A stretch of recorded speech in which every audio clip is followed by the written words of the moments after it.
Hi, this is Sally's Book Talk, bringing you the best global books every day.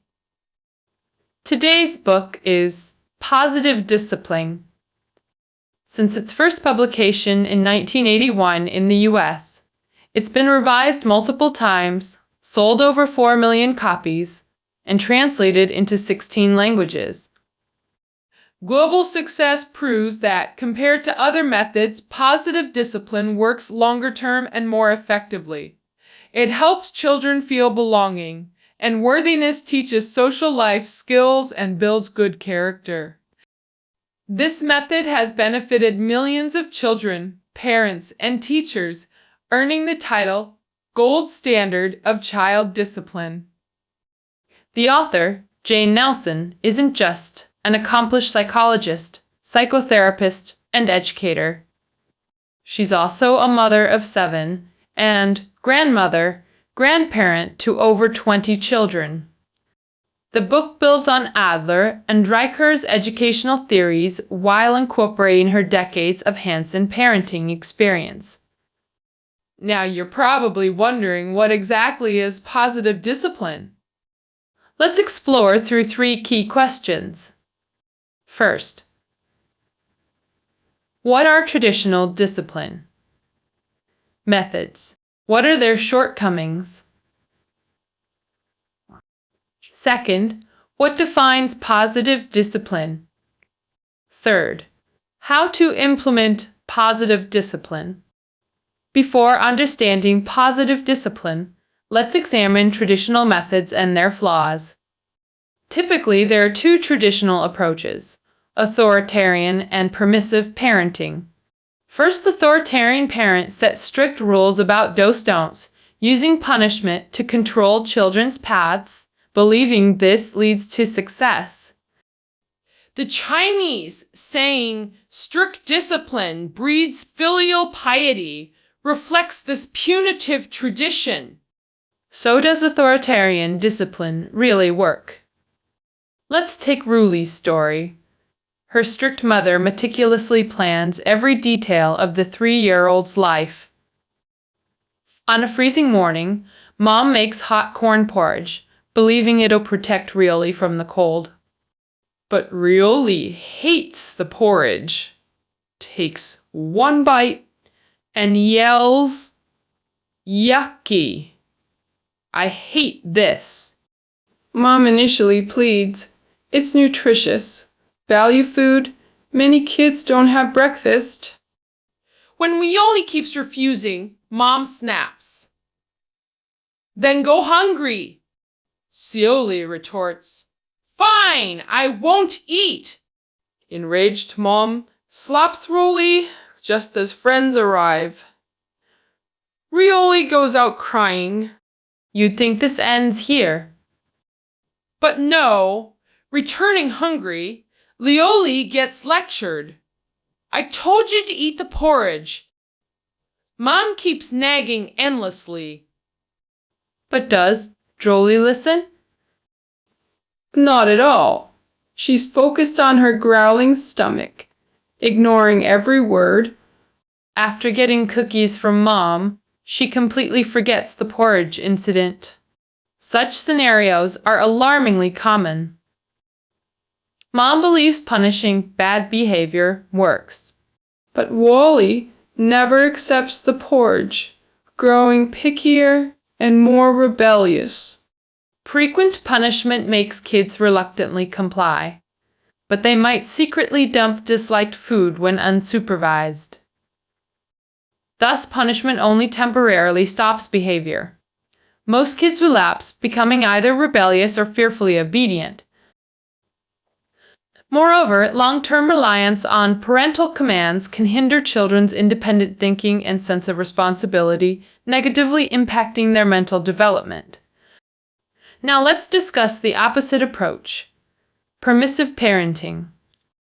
With improving living standards in China, single-child families often spoil their children excessively. This parenting style overindulges children, fulfilling their every whim without boundaries. Let's look at Zhao Qiao. The 3 8-year-old prince of his family. When Zhao Qiao enters the kitchen, Mom gently asks, "Sweetie, what would you like for breakfast?" Qiao demands, "I want egg sandwiches." Mom cooks as instructed, but he complains eggs are either undercooked or overcooked. When Mom finally gets it right, he spots crackers on TV and changes his mind.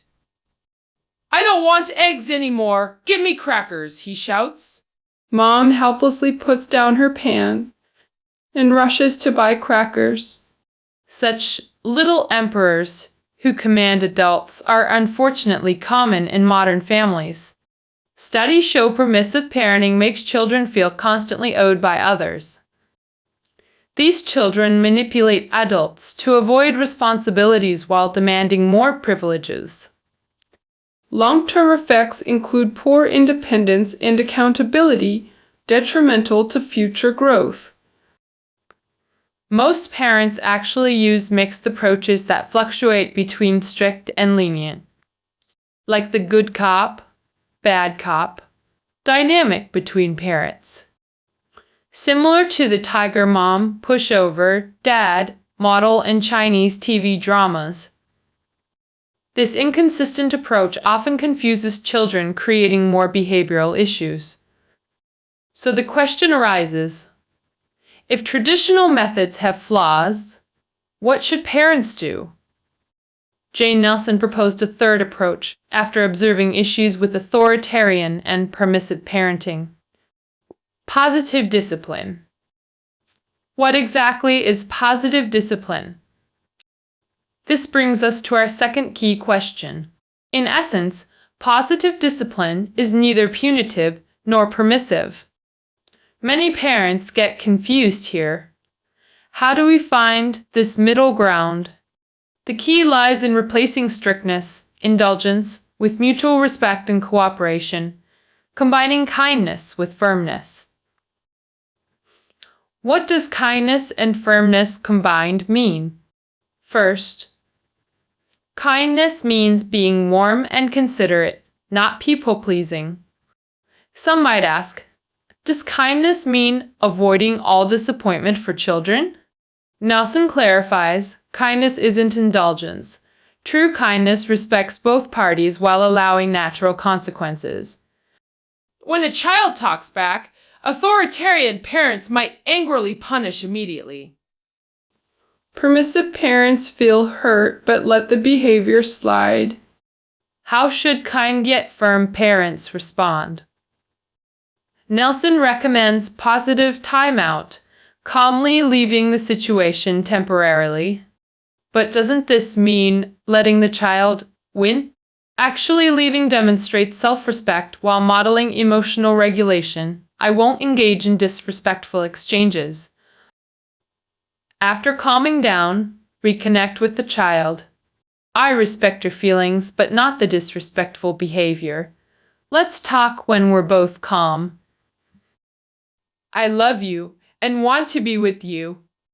But if I feel disrespected, I'll step away temporarily. I'm willing to work with you to find emotional outlets and solve problems respectfully. The essence of kindness is not arguing about right-wrong immediately after positive timeout. Communicate understanding, helping both parties become more rational. Now that we've covered kindness, what does firmness mean?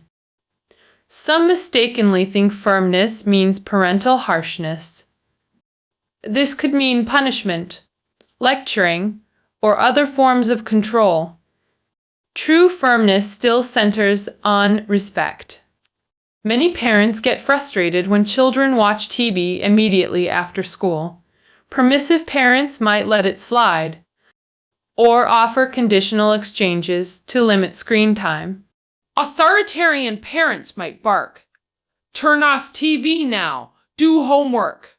Neither approach truly solves the TV after school issue. How would firmness handle this? Nelson suggests collaborative discussion about TV, homework schedules, Then formalize agreements into rules. Example: maximum 1 hour TV daily, only after homework completion. Another rule: ask homework questions only between 7 to 8 p.m. Crucially, discuss the why behind rules involving children in creation. When children understand the necessity, they better grasp responsibilities and uphold rules consistently. To summarize, positive discipline replaces strictness, indulgence with kind yet firm respect. Base discipline on respect and love. Communicate openly.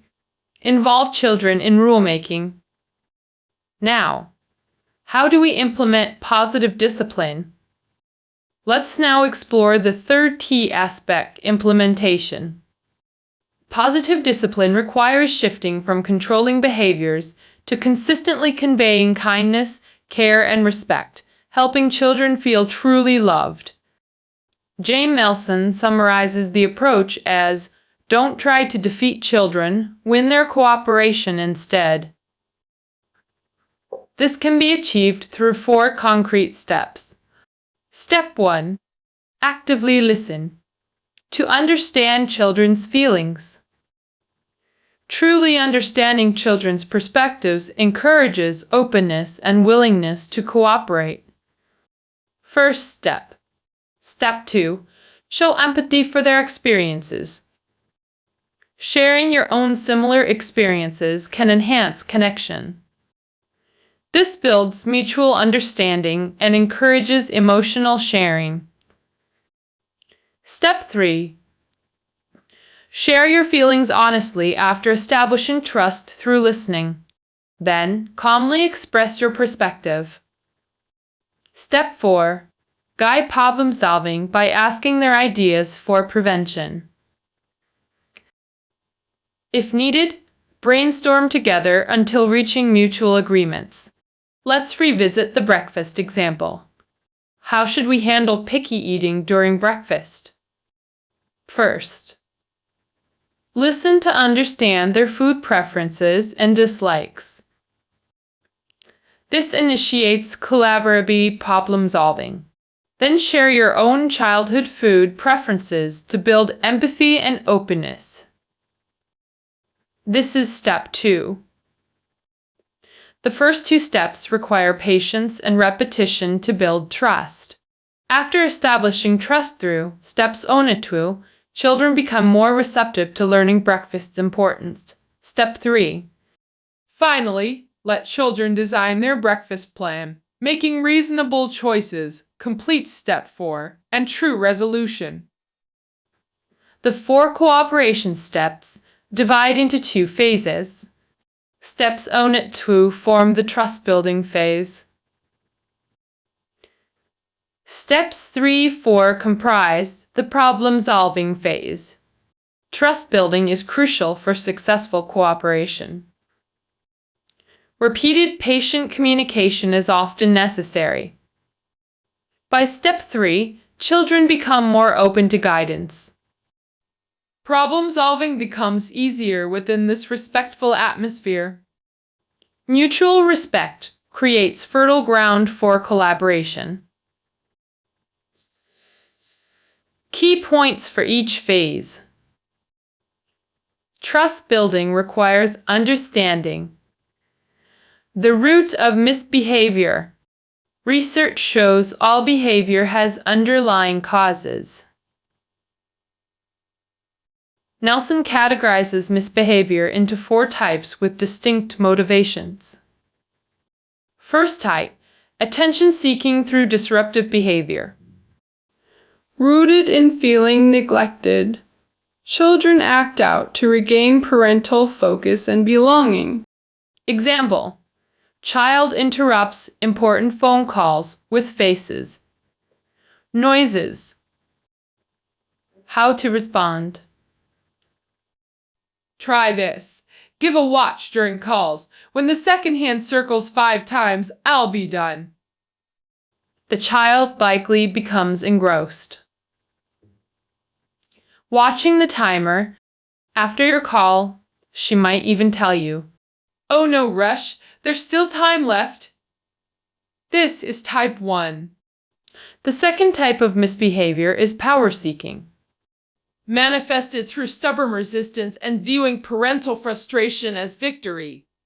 Rooted in "I must be in control" mentality, manipulating parental decisions for validation.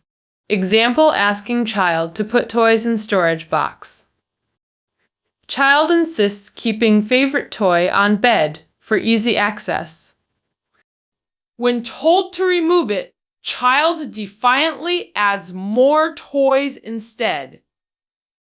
This demonstrates classic power-seeking behavior. Solution: acknowledge the power struggle. Take positive time out, then resolve calmly. Third type: revenge. Destructive eye for eye. Behavior: motivated by "nobody loves me" feelings and desire to spread pain. Example, limiting snacks makes child angry enough to throw away groceries. This is typical revenge behavior. Respond by calmly saying, "Your actions show you're hurt. Let's talk." Fourth type: assumed inadequacy, withdrawal, and avoidance. Rooted in "I'll never belong" despair, leading to complete surrender. Example, child refusing to go out due to shoelace difficulties. Solution: offer encouragement and step-by-step guidance. First, demonstrate together, then gradually foster independence. We've covered 4 types of misbehavior and their underlying causes. Jane Nelson believes careful observation reveals the root causes behind children's behavioral issues. This understanding enables better communication and trust building, foundational for positive discipline. Now, let's explore effective problem-solving strategies. First key point: focus on solving the actual problem.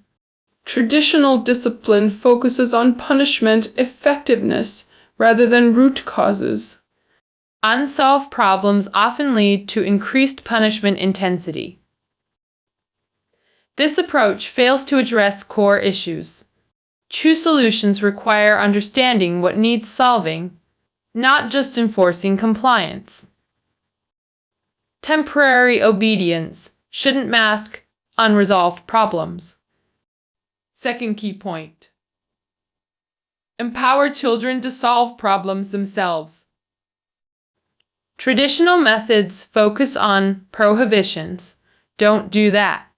Positive discipline teaches constructive actions. Do this instead.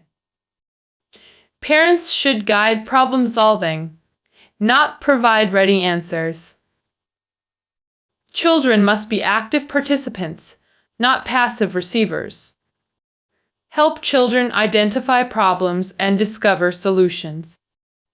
With proper training and trust, children become capable problem solvers. Nelson's 3R1H method offers systematic guidance. The 3R1H acronym stands for related, respectful, reasonable, and helpful. Essential solution criteria. When training children to find solutions, teach them to meet 4 criteria: related, respectful, reasonable, and helpful. Only solutions fulfilling these principles truly resolve issues effectively. Example, guide children using 3R1H when they break a neighbor's window playing soccer. If child suggests skipping dinner as apology, while parent handles repairs. Explain the solution isn't related to the problem and shows no respect. Child then proposes walling up the window. Explain this disrespects neighbor's needs. Though related, wall solution is unreasonable blocks, light and unhelpful. Finally, Guide child to apologize. Help prepare using allowance. Choose safer play area. This addresses the problem directly related. Shows respect through apology and collaboration, respectful. Using allowance is financially feasible, reasonable. Teaches responsibility and conflict resolution, helpful. This qualifies as perfect 3R1 implementation. Through guided attempts, child learns proper problem solving. What other assistance can parents provide beyond 3R1H? First, ask open-ended questions to stimulate critical thinking. Examples: what were you trying to achieve? How did you feel during this? What do you think caused that situation? Heuristic questions help children identify issues and find real solutions. Meanwhile, we should consciously teach children coping skills. For example, learning positive timeout is essential. Teach children to use positive timeout when emotional, helps regain calm and prevent irrational actions. Mistakes aren't failures, but learning opportunities when approached without blame. Problem-solving practice becomes bonding time, filled with mutual respect. We've now covered implementing positive discipline practically. Jane Nelson's 4 steps help win cooperation through understanding. Understanding misbehavior's roots builds respectful cooperation. True growth comes from guiding children to solve problems themselves. Let's revisit our breakfast example within a positive discipline household. 3-year-old Zensen dresses herself, makes bed, then chooses between corn, porridge, or egg sandwich. After consideration, she picks the sandwich. Mom cooks. Zensen helps.